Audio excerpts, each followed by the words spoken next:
Chapter 5. The National Uprising of 1857. In 1857, there was a great uprising that shook the very foundation of the British rule in India. This uprising was not a sudden development. There had been many revolts against the British previously. The revolts before 1857. Wherever the British had established their power in India, people had to suffer the ill effects of British governance. Therefore, they rose against the British. People belonging to different groups such as peasants, artisans, Adivasis, fakirs and soldiers revolted against the British. Peasants were exploited during the East India Company's rule. Therefore, there was a deep discontent amongst them. In the period from 1763 to 1857, the peasants in Bengal rose in rebellion under the leadership of the sannyasis first and later that of the fakirs. Similar revolts took place in Gujarat, Rajasthan and South India as well. The Adivasis and the forest-dwelling tribes in India also challenged British power. The British laws had deprived them of their right to earn a livelihood from the forest wealth. The Kolams of the Chota Nagpur region, the Gonds of Odisha, the Kolis, Bhils and the Ramoshis of Maharashtra revolted against the British. The Santhals in Bihar rose in rebellion on a very large scale. For several years, the British had to undertake military campaigns to suppress their revolt. The uprising of Umaji Naik in Maharashtra was also very fierce. He organized the Ramoshis and revolted against the British. He issued a proclamation making an appeal to the people to fight against the British and to overthrow their rule. He was hanged in 1832. The Gadkaris in the Kolhapur region and the Fond Sawants in the Konkan revolted against the British. Before 1857, some landlords, princes and rulers in different parts of India had also risen against the British repression.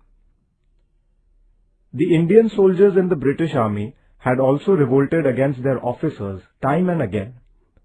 Two of these revolts, one at Vellore in 1806 and the other at Barakpur in 1824, were of a very intense nature. All these revolts against the British were of a localized character and isolated ones.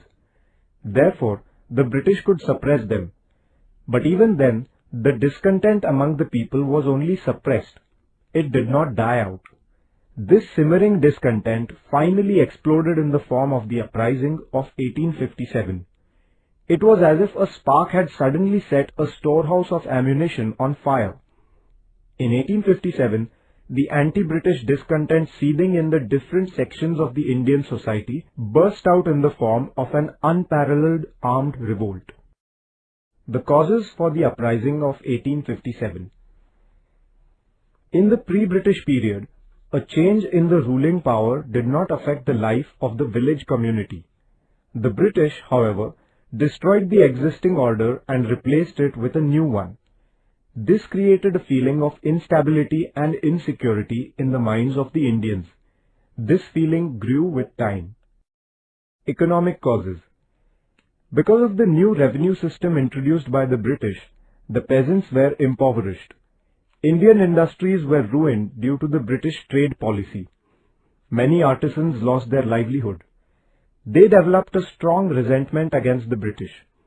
The soldiers who were in the service of the princely states became jobless when the British brought these states under their possession.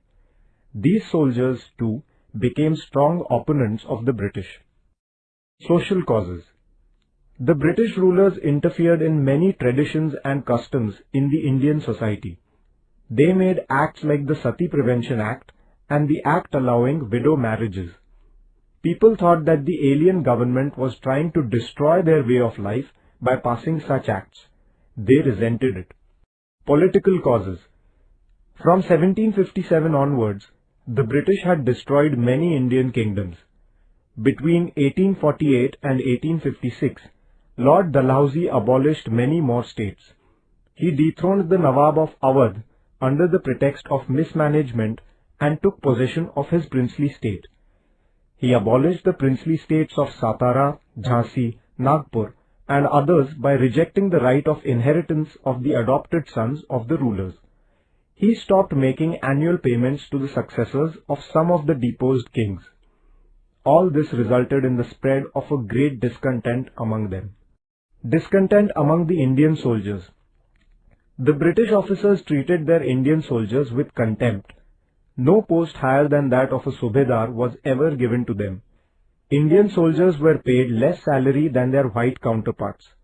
The allowances initially paid to them were also reduced gradually. On account of many such reasons, the feeling of discontent among the Indian soldiers grew stronger. The immediate cause. In 1856, the British gave the Indian soldiers long-range Enfield rifles and a new type of greased cartridges to be used in them. The soldiers had to bite open these cartridges. The news that the greased covering of the cartridges contained the fat of cows or of pigs hurt the religious sentiments of the Hindus as well as the Muslims, and the soldiers were enraged. The flare-up. The first salvo of the uprising was fired on 29 March 1857 in the Barakpur cantonment. The British officer who was forcing the use of these cartridges was shot by Mangal Pandey. Mangal Pandey was arrested and hanged. This news spread to other military cantonments in the country like wildfire. The entire battalion of Indian soldiers in Meerut cantonment rose in revolt. The soldiers began their march towards Delhi. On the way, they were joined by thousands of common people. As they reached Delhi, the Indian soldiers from the British cantonment there joined them.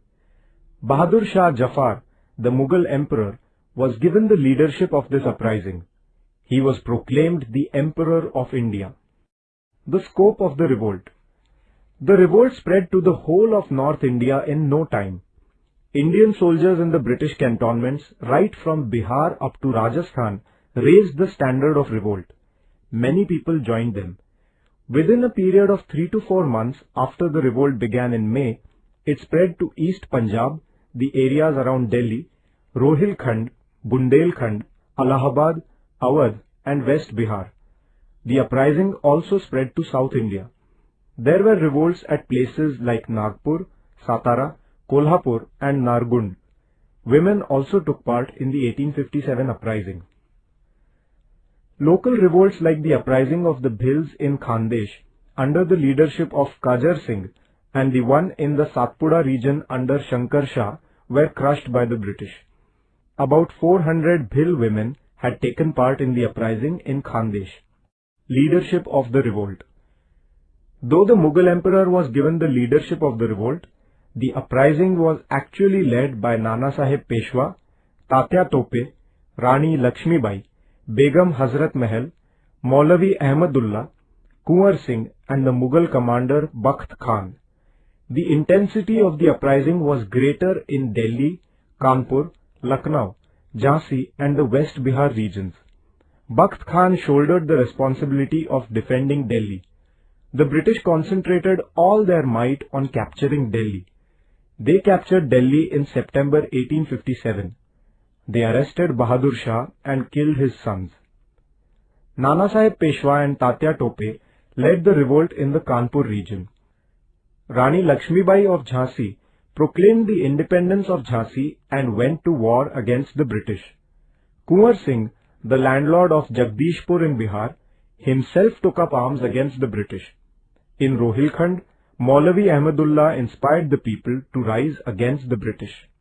Suppression of the uprising.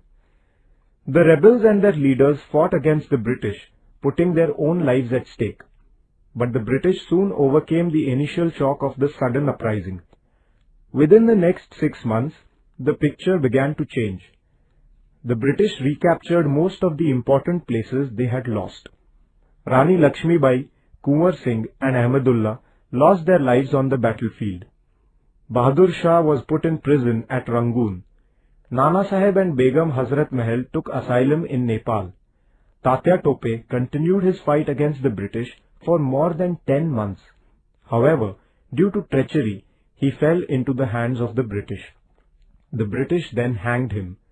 Thus, the British had suppressed the uprising ruthlessly by the end of 1858. The nature of the uprising. The uprising of 1857 began as an outburst of the discontent of the Indian soldiers.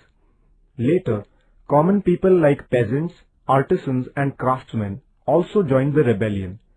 Landlords, princes and members of royal families also joined the revolt. It was a great armed struggle of the Indians to free themselves from the oppressive domination of the British. Hindus, Muslims, members of various castes and tribes, the nobility and the common people all took part in the uprising. Their common objective was to drive the British out of India. Therefore, this uprising acquired a broad national dimension. Why did the uprising fail? The revolt of 1857 was an event of great magnitude, but it did not end the British rule in India. This was because the uprising was not well coordinated and there was no centralized leadership. Those who fought in the uprising did not have sufficient arms. The educated Indians and a majority of the rulers of the princely states kept themselves away from the uprising. On the other hand, the British had a unified leadership, a disciplined army, modern weapons and experienced commanders. They had control over transport and communication. Therefore, the Indians were unable to overcome them. Although the uprising failed, the sacrifice of those who fought in the uprising was not in vain. It inspired the future generations of Indians. The British power was shaken due to this revolt. The effects of the uprising. The uprising of 1857 had far-reaching effects. The rulers in Britain realized that the uprising was the result of an intense feeling of discontent against the British among the Indians. They were convinced that the British power in India was not safe in the hands of the East India Company. Therefore, in 1858, they passed the Act of abolishing the rule of the East India Company in India. The British Parliament took charge of the affairs of India. Queen's Proclamation. In November 1858, Queen Victoria of England issued a proclamation addressing the Indian people. She declared that the Indian people were her subjects and that no discrimination would be made amongst her subjects on account of race, religion, caste or place of birth, and further that the government jobs would be given strictly according to merit. She also promised that the government would not interfere in the religious matters of the Indians. The proclamation also promised that all treaties made with the Indian princes would be honored and no state would be annexed in future. The reorganization of the British Army. The British Army in India was reorganized. The number of European soldiers and officers in the army was increased. Indian battalions were rearranged on the basis of caste. The control of the artillery was placed entirely in the hands of the British officers. The objective behind all this was to prevent Indian soldiers from coming together and rising in rebellion once again. Change of policy. After 1857, the British made changes in their internal policy also. They decided not to interfere with the social matters in India. But at the same time, the British government constantly tried to prevent the Indians from being socially united. The British resorted to the policy of divide and rule in order to consolidate their empire in India. The uprising of 1857 had a deep impact on the Indians also. In place of regional loyalties, there began to emerge a national spirit. Since all the ways of fighting the British had failed, Indians began to realize the need to look for new ways.